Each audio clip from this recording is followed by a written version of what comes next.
For the millions of families gathered around their wireless sets, and for their loved ones still serving far from home, it was the message a battle-weary world had long prayed for.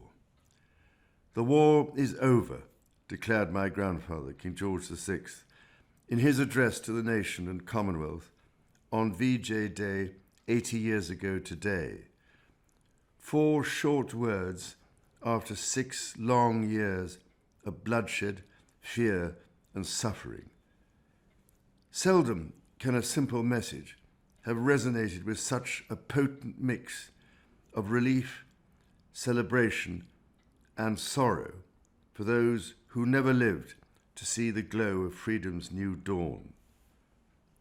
On this day of profound remembrance, I speak to you in that same spirit of commemoration and celebration as we honor anew all those whose service and sacrifice saw the forces of liberty prevail. While that final victory in the Pacific was achieved under the strategic command of our steadfast American allies, the war in Southeast Asia had reached its climax under the leadership of my great-uncle, Lord Mountbatten, from whom I learned so much about the particular horrors and heroism witnessed in those furthest fields of combat.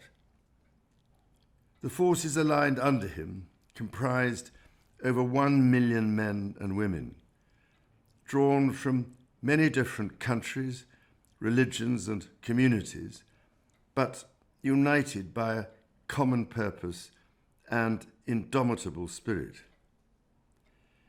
29 Victoria Crosses bear eloquent testimony to their valor, but I know full well of the toll it took on so many, measured not only in gravestones, but in the mental and physical scars of those who survived. Despite the unyielding support of their devoted battlefield commander, General William Slim, the forces on the ground sometimes considered themselves the forgotten army.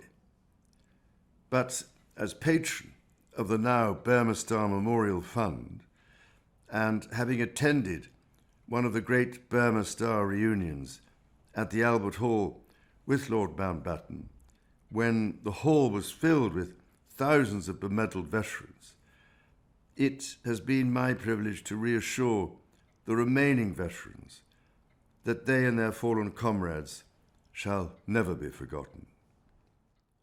Nor are they alone in our thoughts today, for high above those monsoon-lashed jungles, Allied pilots displayed their own fearless bravery, flying fighters, bombers, and transport aircraft into enemy fire and nature's fury. We recall, too, the prisoners of war who endured years of brutal captivity, the starvation, disease, and cruelty that tested the very limits of human endurance.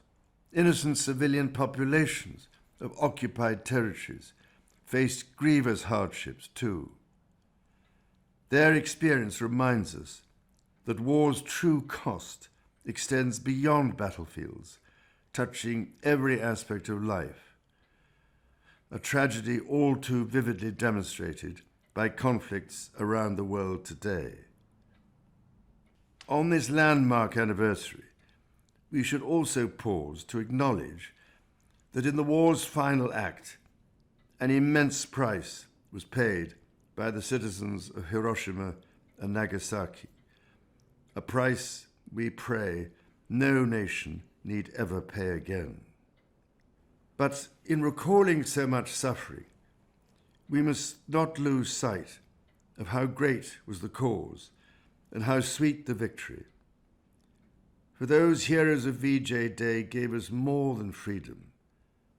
They left us the example of how it can and must be protected. Countries and communities that had never before fought together learned to coordinate their efforts across vast distances, faiths, and cultural divides. Together they proved that in times of war and in times of peace, the greatest weapons of all are not the arms you bear, but the arms you link. That remains a vital lesson for our times.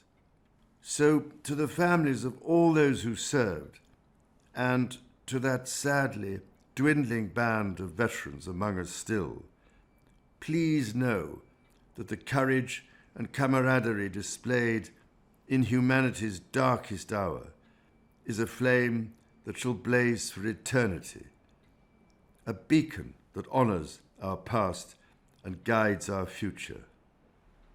Let us therefore pledge to be vigilant guardians of the values they bequeathed to us. And let us, above all, remember the epitaph in the Commonwealth War Graves Cemetery on the battlefield of Kohima. When you go home, tell them of us and say, for your tomorrow we gave our today.